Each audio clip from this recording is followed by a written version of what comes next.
කලාවට නිදහස අවශ්‍යයි. කලාකරුවන් කලා ශිල්පීන් ලෙස අප කිසිම දේශපාලනඥයෙක් පිටුපස යා යුතු නැහැ. මොකද දේශපාලනඥයට වඩා කලා ශිල්පියා වැදගත් රටකට. නමුත් අද අපිට එහෙම වෙන්න සිද්ධ වෙලා තියෙනවා. මොකද මේ රටේ යහපත් තත්ත්වයක් නැති නිසා. යහපත් දේ කරන්න ඉඩ ලැබෙන්නේ නැහැ.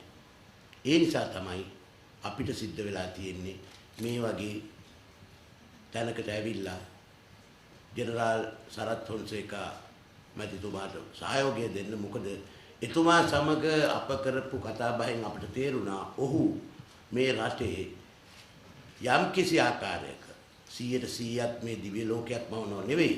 නමුත් දුක අඩු කරලා සැප ටිකක් වැඩි කරගෙන නිදහසේ කලාව කරගෙන යන්න, නිදහසේ වෙනත් වෘත්තීන් කරගෙන යන්න අපිට ඉඩ ප්‍රස්තාව සලසා දෙයි කියන විශ්වාසය උඩ තමයි අපි එතුමා සමග මේ පෙරමුණ අරගෙන ඉන්නේ.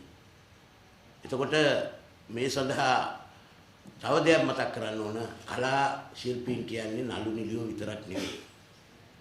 ලේඛකයෝ, චිත්‍ර ශිල්පියෝ, කැටයම් ශිල්පියෝ, සින්දු කියන අය, සින්දු ලියන අය, මේ හැමදෙනාම කලා ශිල්පීන්. නමුත් අපේ රටේ අධිනිශ්චය වෙලා තියෙනවා රංගපාන අය පමණයි කලා ශිල්පීන් කියලා.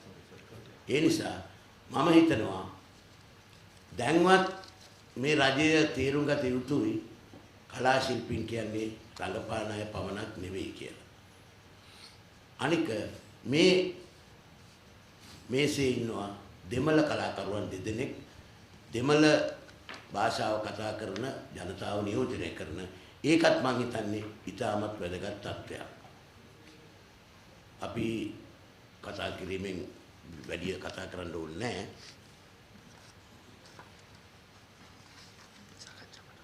දැන් ඔබට පුළුවන්